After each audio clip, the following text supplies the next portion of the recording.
तुम्हारे सिवा कुछ ना चाहत करेंगे कि जब तक जिएंगे। सर सर सर सर क्या बोल रहे हो? किसकी चाहत? तुम्हारे सिवा किसके बारे में बात कर रहे हो सर? ऑफ कोर्स और कम मैथमेटिक्स की बात हो रही है। सर आप हमें बेवकूफ बना रहे हो। अरे नहीं, सच सच में बोल रहा हूँ मैं। हमेशा चाहत किसकी होती है? मैथमेटिक्स की। और आई होप आप लोग भी अभी मैथ्स की ज़्यादा चाहत रखते होंगे किसी और से ज़्यादा। हाँ सर, आप सही कह रहे हो, क्योंकि मैथमेटिक्स में जो हमारा इंटरेस्ट पैदा हुआ है, जो भी हमारा मतलब हमारा मन, पहले ऐसा लगता था मैथ्स बहुत डिफिकल्ट होता है। कुछ लोग एक्सेप्शन होते हैं, कुछ लोगों को पहले से मैथ्स पसंद होगा, लेकिन कुछ लोगों को, बहुत सारे बोल रहा हूँ मैं, बहुत सारे कमेंट्स वगैरह मैं जैसे भी पढ़ता हूँ, बहुत अच्छा लगता है कि मैं जो भी करना चाहता हूँ वो हो रहा है, वो सक्सेस हो रहा है, तो बहुत अच्छा लगता है। और अगर ऐसा रहता है तो मैं ज़िंदगी भर ये करना चाहूँगा आप लोगों के लिए। ठीक है, तो ठीक, thank you so much for watching मी। और करते हैं फिर अगला सवाल मतलब अगला टॉपिक। सर क्या पढ़ा रहे हो बताओ सर? बोर्ड पे तो हम पढ़ ही पा रहे हैं सर, वैसे आप बताने की जरूरत भी नहीं है सर, क्योंकि हम पढ़ सकते हैं इंग्लिश तो हमें आता है। टाइप 8 कौन सा अगला टाइप? हमारा कौन है, कोनिकल शेप। हमने स्पीयर देखा है सर, स्पीयर के बारे में जाना है। और हम क्या कर रहे हैं सर, आप जो प्रॉब्लम करते हो ना, मान लीजिए आपने स्पीयर का एक प्रॉब्लम करा है, तो हम क्या करते हैं, छोटे छोटे स्पीयर के छोटे छोटे मतलब के बेसिक से लेके थोड़े से डिफिकल्ट, मतलब 2 मार्क के फिर 4 मार्क के प्रॉब्लम हम सॉल्व कर लेते हैं खुद से, क्योंकि आपके लेक्चर की वजह से हमें समझ में आता है एक्चुअली स्पीयर, कोई भी शेप, कोई भी प्रॉब्लम, कोई भी कंसेप्ट एक्चुअल में होता क्या है। और हम इस तरीके से वीडियो देखते हैं और इस तरीके से आप हमें बता दो कि कोई भी प्रॉब्लम हम उसके ऊपर का सॉल्व कर पाते हैं, बराबर। नंबर ऑफ प्रॉब्लम सॉल्व करने से हम जानते हैं प्रैक्टिस इज वेरी इंपॉर्टेंट, लेकिन हमें उतना कॉन्फिडेंस जरूर आता है एक ही प्रॉब्लम या 2 प्रॉब्लम, जितनी भी आप प्रॉब्लम लेते हो उससे, कि हम बाकी प्रॉब्लम आराम से कर सकते हैं। ठीक है, ओके ओके ओके। और आप हम जितना बोलते हो ना सर, उतने फॉर्मूले हम जरूर करते हैं। जैसे कि कुछ और फॉर्मूले हमारे पास हैं सर, क्या नए फॉर्मूले हैं? बिल्कुल नहीं। क्या ये ध्यान में रखने की जरूरत है? बिल्कुल नहीं। थोड़ा सा कॉमन सेंस और थोड़ा सा सीरियसनेस अगर आपके अंदर है, वो सबके अंदर होता है, तो काफी है, बराबर। ज्यादा दिमाग की जरूरत नहीं है, दिमाग की जरूरत है ही नहीं, ज्यादा बोल रहा हूं, थोड़ा बहुत तो चाहिए। ओके सर, तो कोन तो ऐसा दिखता है सर, हाँ ये आइसक्रीम है। कोन में जो आइसक्रीम खाते हैं, सब ने कभी ना कभी जिंदगी में कोन में आइसक्रीम खाया ही होगा। आजकल तो अलग अलग वो आइसक्रीम का पैक आता है, फैमिली पैक वगैरह ऐसा कुछ भी बोला जाता है, लेकिन कोन में हर किसी ने खाया है, बचपन में तो खाया ही होगा। तो वही है, ये वही कोन होता है, ये खाली उल्टा है, वो ऐसा होता है, ये उल्टा दिखा है, क्योंकि ये दिखाने का एक, क्या बोलते हो उसको, कन्वेंशन बोल सकते हो, तो इससे अच्छा समझ में आएगा आपको। तो कोन को सबसे पहले मैं बता देता हूँ, राइट सर्कुलर कोन क्या होता है। राइट सर्कुलर कोन मतलब यहाँ पे 90 डिग्री होगा, हाइट के बराबर नीचे, तो ये होता है कोन का हाइट। और ये स्लैंटेड हाइट, स्लैंटेड मतलब तिरछा हाइट, स्लैंट मतलब तिरछा, यहाँ पर बोला है मैंने, find the right circular cone, find the slant. ये क्या होता है? स्लैंट। इसको मैं यहाँ पर लिख भी दूंगा, ये कौन सा है? स्लैंटेड साइड या फिर slanted height, slanted side, SLANT, okay, L से दिखाएंगे। और ये होता है रेडियस, क्योंकि कोन अगर हमने देखा है सर, कोन के ऊपर मतलब निचला जो होता है वो गोल वाला, वो सर्कल ही होता है, वो क्या है? सर्कल ही है। और ऊपर छोटा छोटा होते जा रहा है और एट द एंड एक पॉइंट में खत्म हो रहा है। ओके ओके सर, तो यहाँ पे फॉर्मूला क्या बनेगा सर? नया कुछ नहीं बनेगा। एरिया ऑफ बेस, इस कोन का जो बेस है, बेस मतलब नीचे का पार्ट, वो जो है वो सर्कल ही है, तो बेस का एरिया क्या होगा? जो सर्कल का एरिया वही होगा। तो पाई आर स्क्वायर अलग से अलग फॉर्मूला है, नया है? नहीं सर, पुराना है। सर्कल पे हमने तो लेक्चर किया है सर, बराबर, तो पुराना है ये, उसमें नया कुछ नहीं है। ओके, सर्कमफरेंस ऑफ बेस, अरे बेस अगर सर्कल है तो सर्कल का जो फॉर्मूला है सर्कमफरेंस है वही होगा। कौन का बेस सर्कल है तो उसका सर्कमफरेंस 2 पाई आर, ये सर्कल में देखा है सर, ये नया कुछ नहीं है। ओके, कर्व्ड सरफेस एरिया, अच्छा ये नया लग रहा है, क्योंकि अभी तक जो हमने शेप देखे हैं कर्व्ड सरफेस एरिया की, एक्चुअली स्फीयर में भी कर्व्ड होता है, लेकिन उसको हमने सिर्फ सरफेस एरिया बोला था, क्योंकि यहाँ पे कर्व्ड नाम क्यों आया है? कर्व्ड मतलब कर्व वाला एरिया, राइट। अभी ये जो है, ये पेन है, राइट, इसका जो ये वाला एरिया है, ये साइड वाला जो एरिया है पूरा, इसको कर्व बोलेंगे, कर्व है ना वो, बराबर अच्छा, और ये ऊपर वाला जो एरिया बोलेंगे वो प्लेन है। ये क्या है? प्लेन है। Plain area, curved area. तो कोन अगर आपने देखा होगा, तो कोन का जो वर्टिकल वाला है वो जो एरिया होगा बाहर का वो कर्व्ड एरिया होगा, और नीचे जो सर्कल होगा वो प्लेन होगा, उसको प्लेन सरफेस एरिया बोलेंगे। और ऊपर वाला जो वर्टिकल वाला बाहर का जो एरिया होगा उसको कर्व्ड बोलेंगे। बराबर। तो एक फॉर्मूला से काम तो नहीं बनेगा, क्योंकि दो सरफेस अलग अलग शेप के हैं। तो ये कर्व्ड का और नीचे प्लेन सर्कल का, वो दोनों का मिला के टोटल सरफेस एरिया बनेगा। हाँ सर, समझ में आ गया। तो सबसे पहले ये कर्व्ड का बोलते हैं, तो कर्व्ड का एक फॉर्मूला आप ध्यान में रखोगे। इतना मैं आपको रिक्वेस्ट करता हूं, रिक्वेस्ट या फिर ऑर्डर भी अगर बोले तो कोई प्रॉब्लम नहीं है, बराबर, क्योंकि आपके लिए सब कुछ हो गया। और एस सी मतलब यस मतलब एरिया पकड़ सकते हो। सर ये एसी यस क्यों? अरे कन्वेंशन है, हमें उससे क्या मतलब, हम यस से ध्यान में नहीं रखेंगे। पाई आर एल इतना ध्यान में रखेंगे। पाई आर एल, सर पाई मतलब क्या होगा? कांस्टेंट होता है भाई, कैलकुलेटर में पाई है। आर मतलब ये वाला आर, एल मतलब स्लैंट वाला। ओके सर, समझ गए। अब बताओ टोटल सरफेस एरिया क्या होगा? टोटल मतलब कर्ड वाला पाई आर एल, और नीचे जो सर्कल है उसका कितना होता है? सर्कल का तो सिर्फ pi R square. Pi R L और पाई आर स्क्वायर दोनों जोड़ देंगे तो टोटल सरफेस एरिया बनेगा, इसलिए तो वही फॉर्मूला है, pi R L plus pi R square. Okay sir. और वॉल्यूम का एक फॉर्मूला आपको ऐड करना है, वो है 1/3 पाई आर स्क्वायर एच। बराबर। कितने फॉर्मूले नए आए हमारे पास? सिर्फ 2 फॉर्मूले नए आए। कौन से सर? ये वाला और ये वाला, बाकी सब सर्कल का ही लाया है। बराबर। ओके सर, समझ गए। अब सर करते हैं हम एक प्रॉब्लम मस्त इसके ऊपर सॉल्व करते हैं, ठीक है। तो प्रॉब्लम क्या है? अब यहाँ पे 2 प्रॉब्लम में पहले ये वाला लेने वाला था, इसलिए ऊपर इसको लिखा है। आप बोलोगे सर क्वेश्चन नंबर 1 नीचे 2 ऊपर, ऐसा क्यों लिखा है? तो मैंने बाद में सोचा यार थोड़ा सा एडवांस लेवल का प्रॉब्लम लेने से पहले थोड़ा बेसिक लेवल का लेते हैं, बाद में ये वाला लेते हैं। तो क्या है प्रॉब्लम, पढ़ता हूं। पहले ये वाला लेंगे नीचे वाला, फिर ये वाला प्रॉब्लम। ये 2 प्रॉब्लम्स है, right. This slant side of right circular cone, this slant side of right circular cone, slant मतलब ये वाली तिरछी साइड। ओके, तो हम डायरेक्ट शुरू कर देते हैं ना, क्या प्रॉब्लम है। स्टेप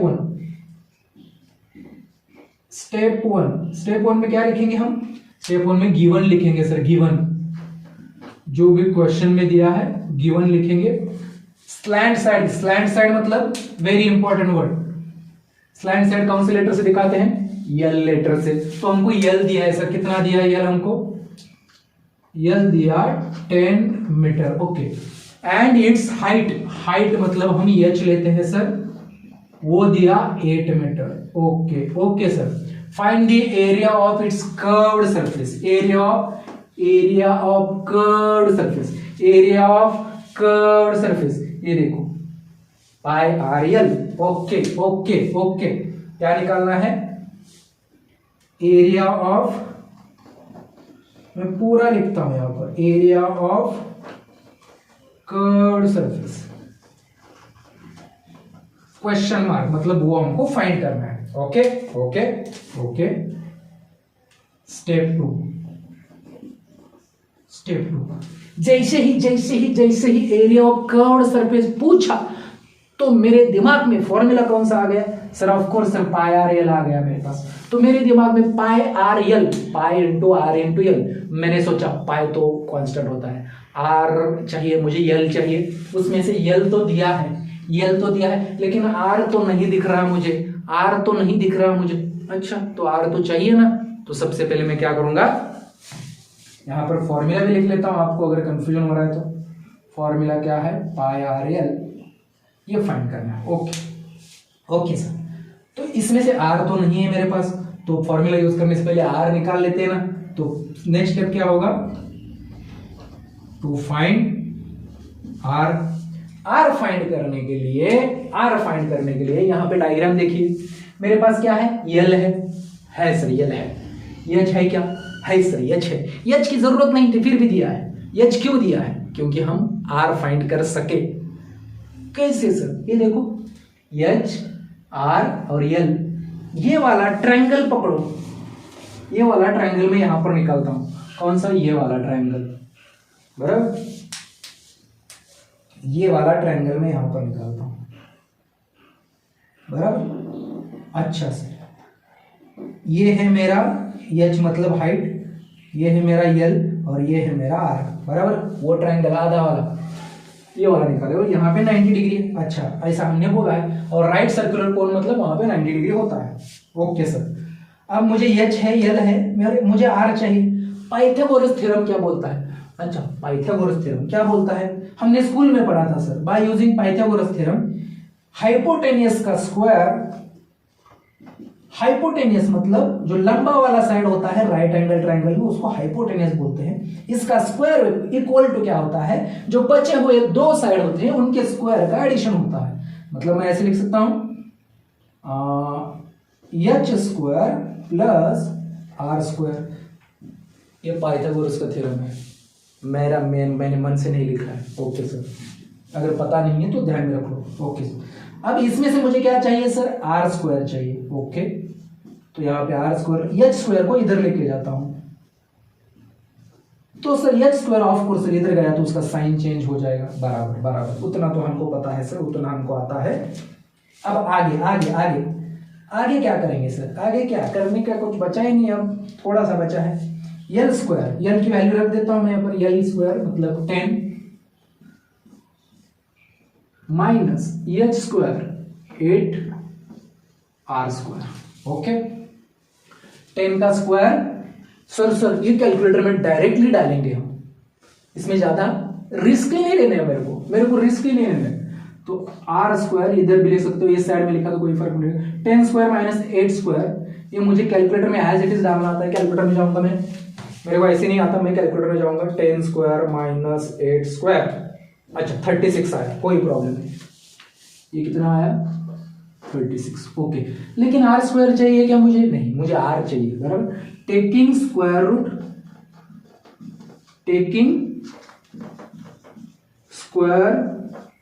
रूट, स्क्वायर रूट मतलब ये वाला, दोनों साइड को मैंने स्क्वायर रूट में डाल दिया। क्यों सर? क्यों? मुझे स्क्वायर गायब करने के लिए स्क्वायर रूट लेना पड़ेगा, मुझे क्यूब गायब करने के लिए क्यूब रूट लेना पड़ता है। यहां पे स्क्वायर गायब करना था क्योंकि मुझे आर स्क्वायर नहीं आर चाहिए था, इसलिए स्क्वायर रूट लेना पड़ा। क्यों सर? क्योंकि हमें पता है स्क्वायर रूट और स्क्वायर काट सकते हैं। ओके, तो यहां पे बचा क्या? सिर्फ आर बचा। और ये 36 स्क्वायर रूट 36 कैलकुलेटर में डालूंगा मैं। Square root of 36 is equal, okay 6 आ गया मेरा। और ये क्या है? ये रेडियस है सर, ये रेडियस है। और रेडियस एक लेंथ होता है ऑफ कोर्स, तो उसको यूनिट भी होगा।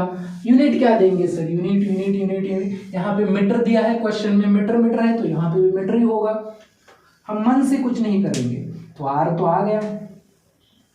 हाँ सर, आर तो मिल गया। हमने आर क्यों निकाला सर? हमें इस फॉर्मूला में आर की जरूरत थी।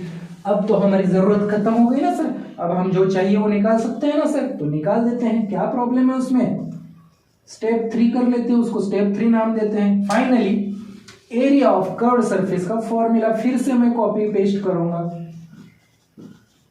एरिया ऑफ कर्व्ड सरफेस का फॉर्मूला मैं फिर से कॉपी पेस्ट करूंगा। क्या फॉर्मूला है? Pi into are into l. Okay sir, समझ गए सर, समझ गए। अब सर मेरे पास पाई की वैल्यू कैलकुलेटर में, उसकी चिंता मैं कभी नहीं करता। पाई इंटू आर मैंने अभी निकाला सर। यल तो मुझे क्वेश्चन में दिया है सर। ओके सर, अब ये जो है 10 इंटू 6 मुझे आता है सर, कितना? 60। और पाई को मैं एज इट इज रख सकता हूं, बराबर। और इसको और में लिखेंगे। अब ये final answer as it is इसको लिख सकते हो। एरिया है सर, एरिया को यूनिट होता है। एरिया का यूनिट क्या होता है? अगर एरिया का यूनिट का हमेशा स्क्वायर होता है, क्योंकि एरिया 2 डायमेंशनल क्वांटिटी है। तो 8 मीटर मतलब क्या? यहां पे क्या लिखेंगे? मीटर का स्क्वायर। क्वेश्चन में सेंटीमीटर होता तो सेंटीमीटर स्क्वायर। मेरे सारे यूनिट्स मीटर में है इसलिए मीटर स्क्वायर, सेंटीमीटर में होते सेंटीमीटर स्क्वायर। ये हर एक प्रॉब्लम में फिर बताता हूं आपको, लेकिन यहाँ पे यूनिट जरूर देना है। आप बोलोगे सर ये क्वेश्चन में इसको मैंने कैलकुलेटर में फिर से डाला तो चलेगा क्या? हाँ चलेगा। मैं 2 आंसर लिखूंगा यहाँ पर। मैं एग्जामिनर को जो पेपर चेक करते हैं उनको मैं क्या बोलूंगा, अगर आपको ये आंसर चाहिए तो ये ले लो, नहीं तो आपको पॉइंट में चाहिए तो वो भी देता हूँ। चलो कैसे देता हूँ, 60 इंटू पाई में कैलकुलेटर में डालता हूँ, पॉइंट में कितना आता है देखते हैं। तो डालूंगा यहाँ पर कैलकुलेटर यस टू डी ऐसा वाला एक सिंबल है, कैलकुलेटर में कहीं पर एक बटन होगा ऐसा यस होगा, और ऐसा किसी बटन पे ऐसा लिखा होगा आपको, तो वो दबाएंगे ना बटन तो आपको पॉइंट में दिखाएगा। तो 188.495 आया। तो क्या आया मेरा 188.495 मीटर स्क्वायर। और लिखा मतलब क्या, मैंने दो आंसर दे दिए, आपको ये चाहिए ये ले लो, ये चाहिए ये ले लो, लेकिन मेरा मार्क मत काटो। मैंने सब कुछ आपको दे दिया, मैं आपको चांस ही नहीं दूंगा मेरा मार्क काटने के लिए, बराबर। इस तरीके से मैं क्वेश्चन का आंसर लिखूंगा, इस तरीके से सॉल्व करूंगा कि आपको चांस नहीं मिलेगा, आप अगर ढूंढोगे तो भी चांस नहीं मिलेगा बराबर। तो ये मेरा फाइनल आंसर हो गया, ये दोनों मेरे फाइनल आंसर है। और जहां तक मेरा मानना है, यहीं पे भी अगर कोई छोड़ देगा तो भी उसका आंसर कट नहीं होगा, लेकिन हमें रिस्क नहीं लेना है। ये दोनों आंसर लिखो आप, ऐसा मैं रिकमेंड करता हूं, क्योंकि क्या होता है देखो, जब एग्जामिनर हर एक स्टूडेंट, मुझे लगता है मैक्सिमम स्टूडेंट कौन सा आंसर लिखेंगे, ये वाला, क्योंकि हर एक क्या करेगा, ये कैलकुलेटर में डालेगा, पॉइंट में जो आएगा वो लिखेगा। आप दोनों लिखोगे तो वो जब चेक करेंगे तो हर एक बार उन्होंने जब चेक करते हैं तो ये वाला आंसर उन्होंने हर एक पेपर में, मान लीजिए मैंने 50 पेपर चेक किए हैं आंसर पेपर, तो हर एक आंसर में मुझे ये दिखा है, तो 50 पेपर चेक करने के बाद वो याद रह जाता है उस सवाल का आंसर ये है। अगर मुझे अगले पेपर में ये दिखा तो मैं ये मान लेता हूं कि ये गलत है। मेरे पास इतना टाइम नहीं है, मैं खुद की बात नहीं कर रहा हूं, लेकिन चेक कर रहा हूं, लेकिन जनरल में बोल रहा हूं, वो इतना टाइम नहीं कि 60 पाई भी यही होता है, वो चेक नहीं करेंगे, बराबर। तो अपना काम है कि दोनों आंसर लिखे, बराबर। ओके सर, समझ गए कि हम क्यों दोनों आंसर लिखे, क्योंकि देखिए आंसर लाना ये अलग बात है, और मतलब सही सॉल्व करना, आंसर लाना और पूरे मार्क्स लाना। अगर ये 4 मार्क को सवाल आता है तो ऐसा हो सकता है इसमें 3 ही मिले आपको, बाय सिली मिस्टेक, और कुछ भी आपकी मिस्टेक नहीं है, फिर भी 1 मार्क काट दिया, आधा मार्क काट दिया। हमको ऐसा नहीं करना है, इसलिए हमें पूरे मार्क चाहिए हम उसको, इसलिए हमें ऐसा आंसर लिखेंगे, मौका नहीं देंगे मार्क काटने का। क्लियर? ओके सर, समझ गए आप क्या कहना चाहते थे, और हम ऐसे ही लिखेंगे, बराबर। तो मैंने इसमें क्या किया है, एक प्रॉब्लम लिया जहां पर मुझे 10 मीटर 8 मीटर दिया था, स्लैंटेड साइड और हाइट दिया था, तो उसमें आपको ये भी पता चल गया कि अगर ये देंगे तो ये कैसे निकालेंगे। मान लीजिए आपको एल और आर दिया, एच कैसे निकालेंगे, वही फॉर्मूला है अलग। तो इस प्रॉब्लम से मैंने ये बताया आपको कि ये तीनों क्वांटिटी में आप कैसे खेल सकते हो। तीनों में से 2 दिया तो तीसरा क्वांटिटी आ जाएगा, पाइथागोरस का काम ही यही है, कोई भी 2 पता होंगे तीसरा आपको आ जाएगा, तो उसकी चिंता नहीं है। तो यहाँ पे बस आपको ये फॉर्मूला दिमाग में नहीं आया तो आप कुछ नहीं कर पाओगे, इसलिए मैं हमेशा बोलता हूँ फॉर्मूलाज आर वेरी इंपॉर्टेंट। और 2 फॉर्मूले याद में रखने मतलब नहीं रख सकते तो यार you are not fit for technical education. आगे तो बहुत कुछ करना है, फिर यही नहीं है आपको, मतलब ये नहीं कर पाओगे तो आगे कैसे बढ़ोगे जिंदगी में, बराबर। अगर दिमाग आपका नहीं रख पाता है तो दिमाग को डेवलप करो। आपका दिमाग यूज में नहीं है इसका मतलब, तो उसको सिखाओ, ट्रेन करो दिमाग को। दिमाग के अंदर आपकी कैपेसिटी है, बस वो यूज नहीं कर रहा है। मोबाइल में जैसे रैम होता है ना, अगर आपका काम है छोटा मोटा, सिर्फ आप मोबाइल में ओपन करते हो, मैसेज देखते हो, और रैम लिया आपने 64 GB 128 GB 64 GB रैम, कोई कंप्यूटर है, लैपटॉप है, किसका भी, तो उसका रैम का अगर आप इस्तेमाल नहीं करोगे तो रैम उतना लेने में क्या फायदा फिर। वैसा ही है, जितना आपका मेमोरी है उसका यूज करो। हाँ सर, समझ रहे हो आप क्या कहना है, चाह रहा हूँ, तो फिर ये वाला सवाल करते हैं ना सर फिर। हाँ ओके।